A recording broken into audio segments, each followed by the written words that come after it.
yoga adjustments okay?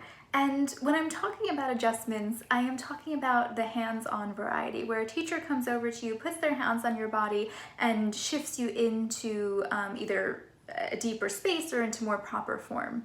Because there are all types of adjustments that teachers can use. There can be the verbal kind, where they just speak something and remind you to make sure your ankle is, your knee is stacked over your ankle, let's say.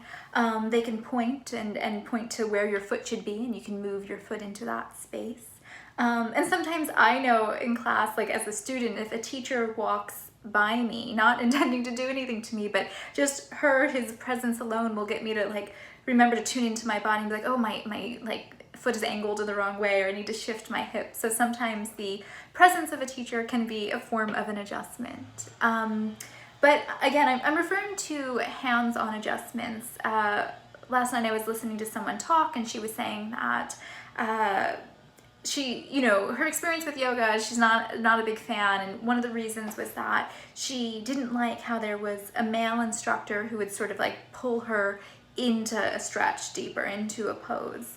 And that just like made me cringe inside, because consent matters on and off a yoga mat. And so if you have a yoga instructor who is coming over and putting his hands on you without first asking you permission, you either need to have a conversation with that instructor, or maybe that instructor is not quite the right one for you.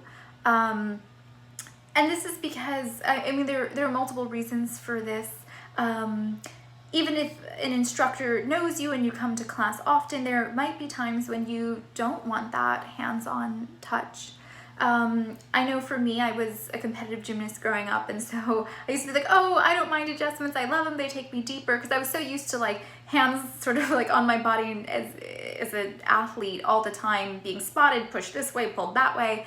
And so I liked the idea of getting adjusted and going deeper. But as I developed my yoga practice more, I noticed that there were certain times that I'd be in class, and for no particular reason, but I would just feel like I didn't want anyone's hands on me, that I was like in my own zone, and I didn't want to be touched for whatever reason.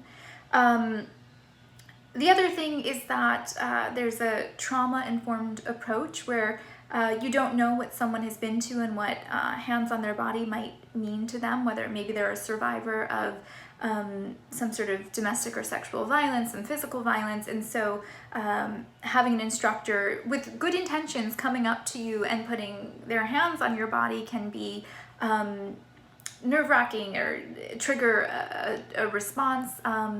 And so we need to be, as instructors, mindful of that and make sure that permission is being asked first. The other thing that we're seeing in the yoga community, just as we're seeing in the world, is a rise in the conversation of some powerful, influential yoga teachers who have abused their power and have put their hands on their students in abusive and harassing ways. And this is, of course, never okay and never acceptable. And I think we're hearing about it more, not because it's something that's newly prevalent, but because things like the Me Too movement are giving rise to a space where women feel safer, like it's okay to share their experience. Women and men, any survivors, feel like it's okay to share their experiences. And so just as we're seeing in the broader world, we're also seeing this in the yoga community. And so I just wanted to, again, make sure that anyone's experience of yoga is in a safe environment. And if you're ever in an environment with a teacher that doesn't feel safe, that you have every right to say no, to leave the room, and to choose a new teacher or studio. That honoring your body is the most important thing. And once again, that consent matters, whether you're on your yoga mat or anywhere else in your life. So with that, I'm going to, because this is something that I feel very deeply and strongly about, and I want to make sure that yoga is a space that feels safe and welcoming, just as any other space in your life should be. So once again, I'm going to, as I usually do in my yoga classes, read a poem to close this out. It's from my book, Yoga Heart Songs. Consent matters on and off the mat. Only you and you alone get to choose who can touch your body and when. No teacher has a right to decide for you, even when their intentions are loving, and every yes you give is not the final word. Every class, and in every moment in every class, you have the right to change your mind. Use your voice to express what you need. You are not too loud, too much. You do not need to please. And I assure you, if and when you say no, you are not the only one.